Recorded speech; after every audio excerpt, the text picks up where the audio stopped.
Hello, everyone, and thanks for joining us for Access City Council. I'm your host, David Riggleman, Communications Director for the City of Las Vegas. Coming up on this program, people from all over our city join together to promote peace and unity. And some pretty amazing bike trails and BMX tracks are now open at Floyd Lamb Park. Of course, the Councilwoman who represents Ward 6 is Michelle Fiore, and she joins me now. Councilwoman, welcome to the program. Thanks for having me, David. I always have fun doing this with you. I know you do. Folks, you can see we're socially distanced here. This pandemic, it just goes on and on. So someday we'll be sitting closer together, but right now we're still social distance and practicing safety. But you know Ward 6 very well. It's the northwest area of the valley. For those of you watching, if you're not exactly sure where Ward 6 is located, well, don't worry. We're going to show you. It's right at the top of the valley there. A lot of growth, a lot of things happening out in that part of town. There's still a lot of vibrance. It's really a part of our new area of town, if you will. If you live in that area or work in that area, then you are in the city limits of the city of Las Vegas, and you're represented by Michelle Fiore. Councilwoman, last week was a significant week for you. You had a big announcement.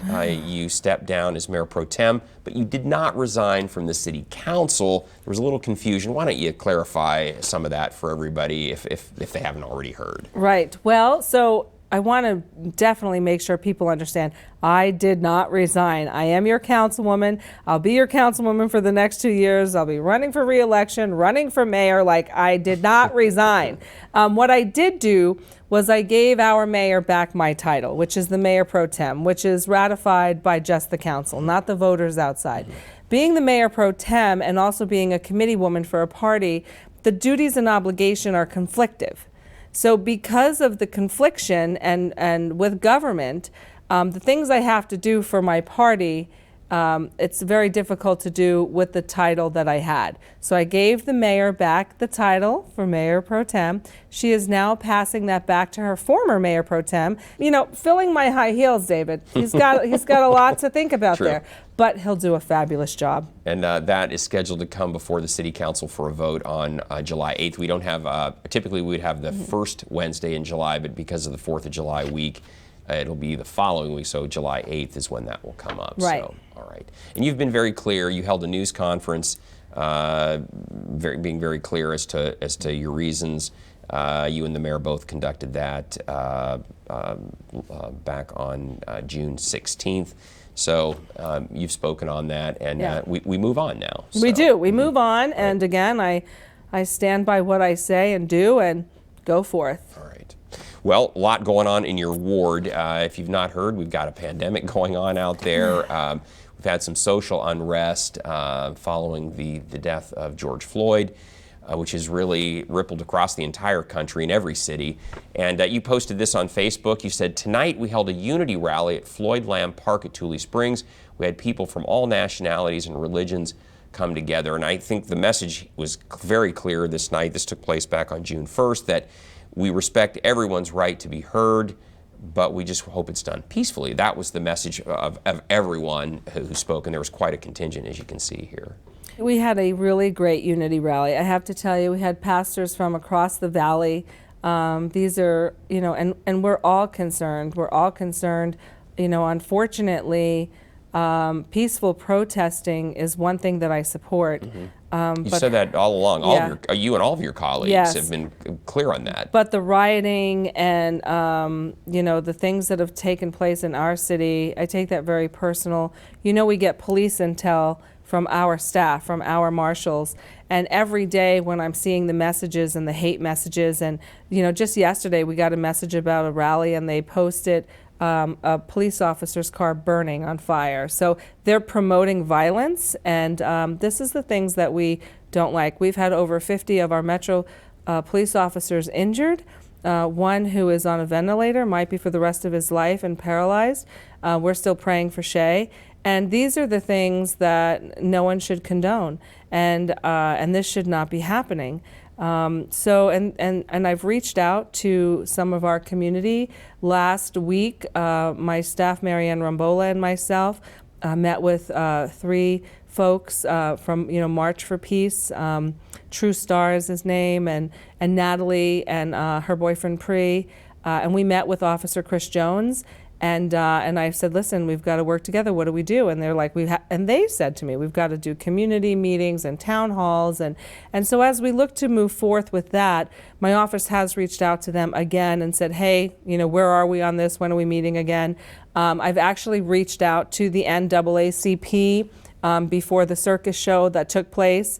Unfortunately, they did not respond. I literally texted a personal cell of the president of the NAACP. So again, if you truly want resolve instead of the rhetoric that was portrayed at City Council, then you respond when I call you and I say, let's get together, what's the issue? And then they don't. It makes me wonder, do they want resolve or do they want the fight? Because I'm for the peaceful protest and for true change, but not disruption, not chaos, and definitely not a circus in our chambers. Well, you've said, and you and your colleagues on the council said, we clearly have some issues in America that need to get fixed. We wouldn't be in this position if that were not the case. But I think your point being that we want to fix it through let's talk about how we make some true changes and get things fixed versus just having a lot of loud voices and maybe not getting anywhere. Do you know what I'm afraid of, David, the most? Because of what's been going on for the last 3 weeks here across America is getting set backwards, right? So as we move forward, right, and we look at the problems that we've had, I look at 22 years ago, of Rodney King, right? And so what has taken place in 22 years, right, because of the Rodney King? Where are we today, rioting across America, breaking minority businesses, putting things on fire? I mean, have you really accomplished something in 22 years from the Rodney King riots? Or are we at the same place we are today? And then I look at where we're at today, and the only thing I see from the bad actors is they're going to put us back 20 to 30 years. So that's what I'm fearful of. I'm fearful when I reach out to an organization and they don't reach out to me. Do they want true change or do they want chaos? Well, I hope as a community, as a nation, we can figure this out. Me too, because many people are willing, but they have to realize that the hate that they are disseminating across with all of the things that we get from the police intel, burning of police cars, saying kill pigs, kill white people. I've got those. I've got all of those emails. Don't trust me, verify, FOIA request the emails. These are the things that we have to deal with and work together. If you want true change, then you meet with leaders. We come up with things like defunding the police, right? We need police reform. We need to defund criminal, activity. We need police reform, and with police reform comes training, comes spending more money, and not defunding. So these are things we need to talk about as a community with our police officers and do true reform. Yeah, well, clearly, the dialogue as a country we definitely need. And of course, the backdrop to all this is our pandemic that has been going on. Since you were on the program last time, we've moved into phase 2. We're starting to reopen across the state.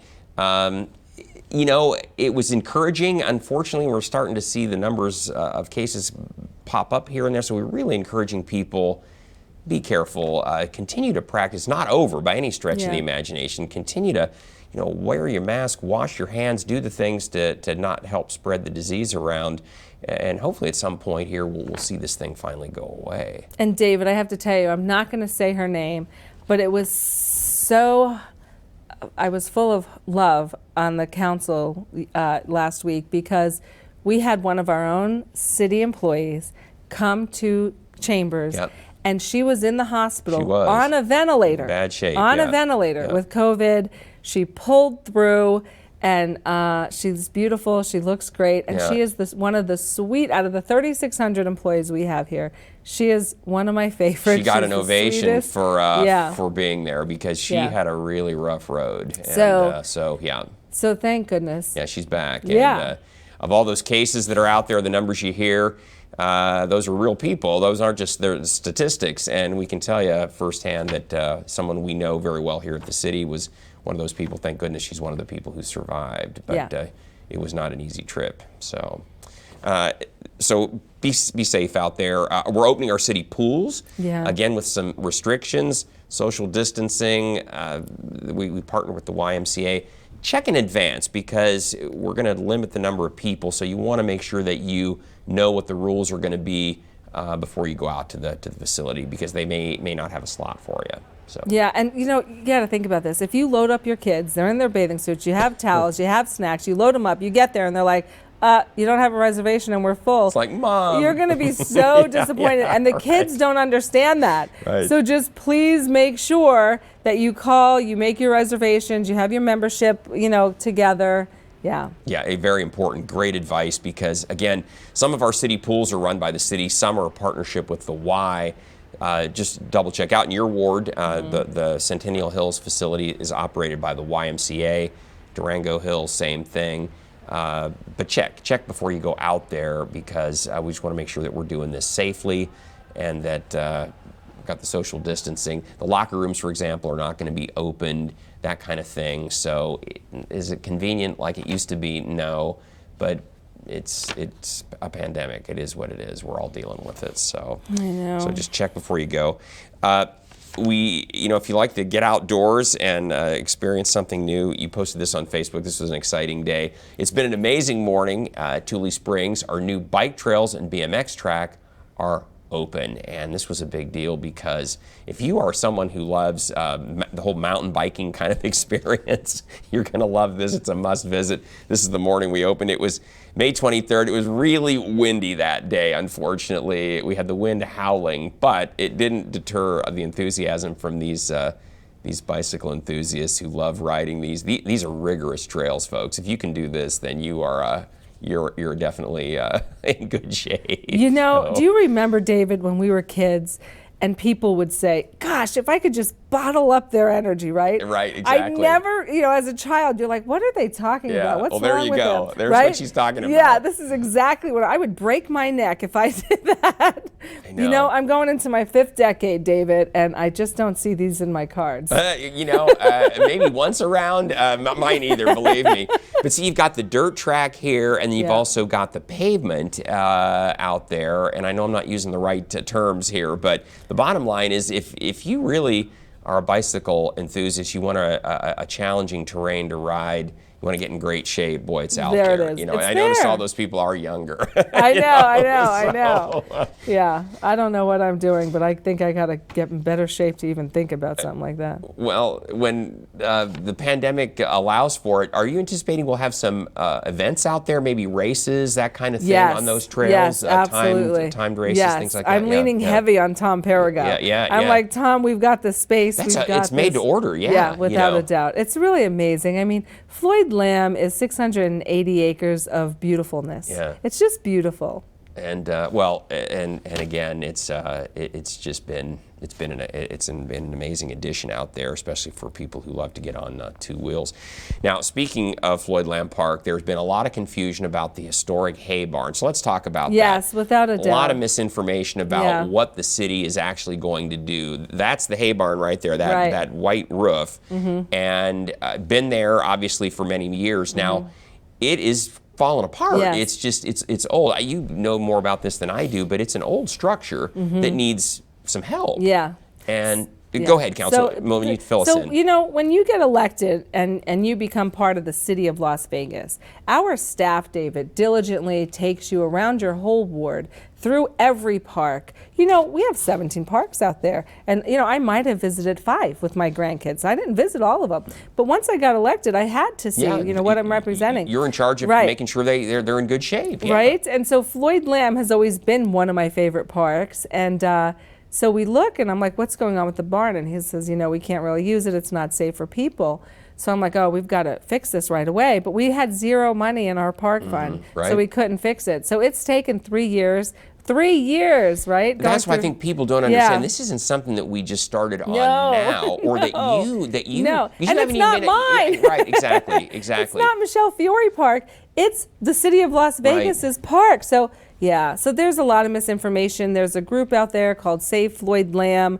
Misinformed, and of course we want to save Floyd Lamb, but it's not Michelle Fiore Park. It's the city of Las Vegas Park. And I think too, we've set a precedent where we've restored other structures out there, bunkhouse, other structures have been restored because they're just falling apart. Now, the hay barn specifically, at one point, had been used it had been a place for events, but Yes. then it ended up kind of falling into Storage. disrepair, and they just stored equipment in there. Yeah, and it was really bad. As a matter of fact, so we have Local 872.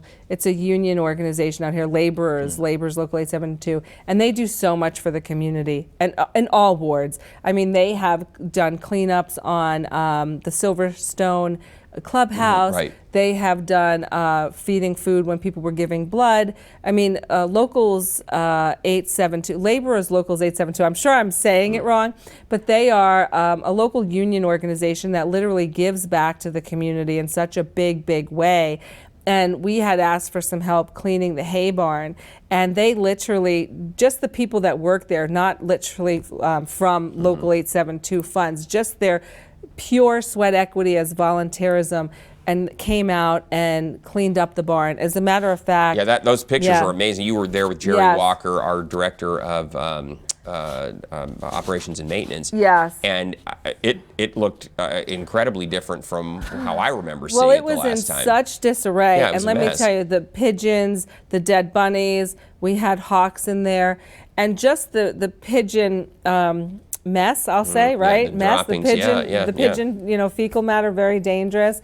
Landed the president of that union in the hospital for 6 days. Oh, dear. Yeah, but so he had they named it some kind of bird flu, and it's literally because he himself was sweeping and inhaling that, exactly. and even It with gets- masks on, right, even with the right. masks on. So understand, so much love and sweat equity went into beginning of cleaning that barn, and it's a 3-year process still today. And then we had to remove the grass in front of it because there were gopher holes that people were hurting their ankles in. Oh, and yeah, so, falling into, I mean, yeah, it's yeah. really, so we had to remove the grass, fill the holes. Now we're putting the grass back in, but everything takes time. It's not McDonald's. Right. It's not McDonald's. It's not a drive-through. And here's the thing, we're happy to get you up to speed. If you have questions, I know there have been a lot of frustration about what we're doing out there, what we're not doing, and there's been a lot of misinformation about actually what's taking place. We're happy to answer your questions and get you up to speed on what's going on. The staff, Councilwoman's office will get you up to speed on exactly what's happening, and that way you can kind of separate fact from fiction as to really what's going on out there. Yep. Bottom line is we're trying to save the building because it's old and falling apart. So, Yeah, and we don't want it. It's Yeah. 80 years old. We want to make sure we Right. have it. Yeah, I didn't realize it was 80. I knew it was up there. I didn't realize it was that old. So. Yep. And then you posted this on Facebook. You said, "Happy National Donut Day. Everyone at Las Vegas Metropolitan Police Department Northwest Area Command is out protecting us, and we will have a snack waiting for them when they get back tonight." And I always chuckle because we joke, what cop doesn't like a donut? So you got him well covered that day. But It's true. that was very kind. Yes. It's been a trying time for all the people in public safety right now, and so nice way to let them know, hey, we're still thinking about you. Thanks for going out and doing what you do. So. Yeah, they're amazing. Our police officers are amazing. Our city marshals are fabulous. I just love them. Maybe I'm biased. And our firefighters, I mean, we have an amazing group. We do. Good people. Yeah. They're out. And you said this, COVID, social unrest, whatever's going on, it's still a day of work for them. So they Yes. have to go out and do their job regardless of what's happening in the world. They don't phone in sick. They No. go do their job, No, So not at all. I rough. mean, it's a rough thing. And you have to think, our police, our marshals, our firefighters, when they think about the gasoline used in a vehicle and they put a cop car on fire. Do you know how dangerous it is to put that out, to make sure that vehicle doesn't explode while you're trying to put it out? Our first responders' lives are always in danger. every day they go to work, you never know. It's like it's not cliche, but you never know. Are they going to come back tonight? Yeah, Because yeah. there's a lot going on. You responding to buildings on fire or Yeah. to other activity that the police deal with. So it's a tough job during tough times. Well, not to be left out. Speaking of the firefighters, you provided them some lunch. I got a kick out of. Firefighters are never going to turn down some lunch. I promise you on this. But you made sure they were covered as well. Let them know that they were being thought of as well. And Donut Day was on June 5th, but you took care of the firefighters back on May 21st. So all of our firefighters, I have to tell you, all of our stations, all of our substations, our bomb squads, our city marshals, all of our first responders here at City of Las Vegas, my whole staff, Drew Dondero, Chance Bonaventura, and Marianne Rombola. We call it the Italian mob squad, right? The Italian mob squad in my office. They literally, each and every, and myself included, because there were so many, we had to divide, right? So, so we had to, I went to 3, she went to 3. So we had to break all the stations up and the substations and our marshals. And so I was at a few, Chance was at a few, Drew was at a few, Marianne was at most of them. Yeah. Marianne's not going to miss those firefighters. No, I'm she just loves that those sense. firefighters. I'm giving her a hard time. But you guys, what I thought was really great is that people often bring things to the fire stations because they're in their neighborhood, they see them. But you guys also covered the fire training center, which is kind of off the beaten path, where the bomb squad, where they report. And sometimes those guys are a little bit forgotten. Guys and women are forgotten because they're not, in the neighborhoods at one of the fire stations itself. And the bomb squad, you got to go to the bomb squad because you got to play with all their gadgets and all their toys. They got some cool stuff. I mean, they've got some cool stuff. Yeah. So, but hopefully they never have to use it. Is always how we look at it. So I'm glad they have it, but hopefully they never have to get it out. That's the point. And then you worked with the different community organizations that were testing for COVID-19, and many out there providing free testing. Faith Community Church out in this is actually out in Ward 2, I believe, if I'm not mistaken. Yes, exactly. this is Councilwoman Seaman's ward. But you guys have been doing this all across the city. Yeah. And you and Councilwoman Seaman with the group out there getting people tested. I think that's one of the ways, too, that will help knock this COVID-19 down is let's find out, do I have it, do I not have it? And if I do, I got tested. I know you did. I know you did. And Councilwoman Seaman as well. Yeah, both absolutely. of you guys did. Yeah. And so I think that just kind of helps. That cough, is it do I have COVID-19? Is it allergies? What's going on? Yeah. You'll know for sure. Well, I'll tell you, anytime in public now, like let's say, I swallow my saliva wrong or something and I go, I'm like, hey, I don't have COVID. I don't have COVID. Or if I sneeze, right? Everyone's afraid of it. I know. Everybody starts running. Okay, I sneeze normally every morning, like 10 sneezes. Me and my brother have this thing. We wake up in the morning and we sneeze 10 times. It's allergy season, I mean, who doesn't right now? Yeah, but I know what you mean. Everybody thinks, oh my gosh. And then you can't help but think yourself, oh my gosh, am I okay? What's my temperature? Yeah. Am I all right? So anyway, it's the times we live in. We had Memorial Day through all this. You posted this on Facebook. You said, Happy Memorial Day. Let's always honor and remember our veterans that made the ultimate sacrifice for our country. And you were honored by some veterans groups. You guys got out that day. I think you rode the strip, didn't you? Yep, we sure did. Yeah, it was really great. And so many people love horses, and just seeing horses ride with the big American flag, and it's what we do. We're Americans, right? We're Americans, and we're here in Las Vegas, and we're still the wild, wild west, and we still have a huge horse community. And I have to tell you, I love our veterans. Number one, the father of my 2 beautiful daughters is a veteran.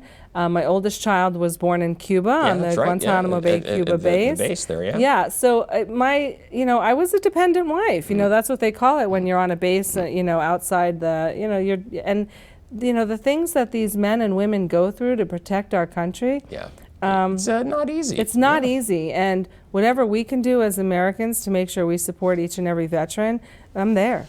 Well, and I noticed too that you were being honored by the one group. They were Purple Heart vets, and those guys, they all were wounded in some theater of war. Yeah, and I feel I honor them, right? I shouldn't be getting honored, but it was an honor to be honored by them. But again, my honor goes to them. Yeah. Well, you remembered them that day, despite all the COVID-19 stuff going on right now, and it was nice that they reciprocated back to you to say, hey, we appreciate you remembering us. So.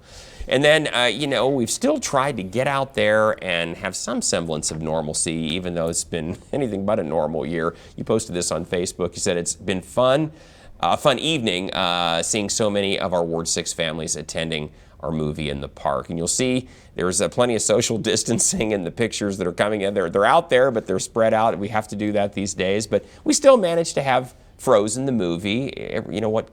Youngster doesn't like that movie. A lot of adults do, too. And so we did it, but we did it with the new norm. Yeah, you know, we obey. I mean, we really try to obey. A lot of people think I don't obey, and I can see that. Well, there was case in point right there. Yeah, that was but clearly done we want everyone to still live their life and pay attention to the rules. Yeah. And we'll get through this. We just got to take it a step at a time, and be safe. Do smart things. This stuff is real. We talked about one of our coworkers. It's definitely real. So be safe. Well, pleasure having you on the show. We want to tell everybody out there, we always want to hear from you. Yes. So if there's something you'd like to share with Councilwoman Fiore, you can always find her on Facebook and Twitter. You can also contact her just by picking up the phone, 702-229-6405, or you can send her an email. Her address is mfiore@lasvegasnevada.gov. She has a great staff. If you have a question, a concern about anything, they or the Councilwoman will get right back to you and figure out a way to fix some issue out in the world. You've really, your constituents always talk about how fast you are to jump on an issue that impacts their neighborhood or their area of town. Well, we try. I mean, basically, that's what we do. I'm here to represent them, represent issues, right? So when they have an issue, whatever the issue is, we're getting stop signs, we're getting stoplights, there's a pothole that hurt their car. Whatever the issue is, we work to resolve. Yeah. And you've got good people working around you, and they're always on it. So, well, it's good to see you. We'll see you back here in 6 weeks. Another update from Ward 6. A lot going on, and who knows where the world will be 6 weeks from now. But look forward to having you back then. Thank you so much. Thank you. And we always want to thank you for joining us for Access City Council. Our next show begins on July 2nd with Ward 1 City Councilman Brian Knutson. In the meantime, you can catch all of our KCLV shows on Apple TV, Roku, and Amazon Fire. And don't forget, you can watch us live on the internet at kclv.tv. Thanks for watching, everyone. We'll see you next time around. Please stay safe.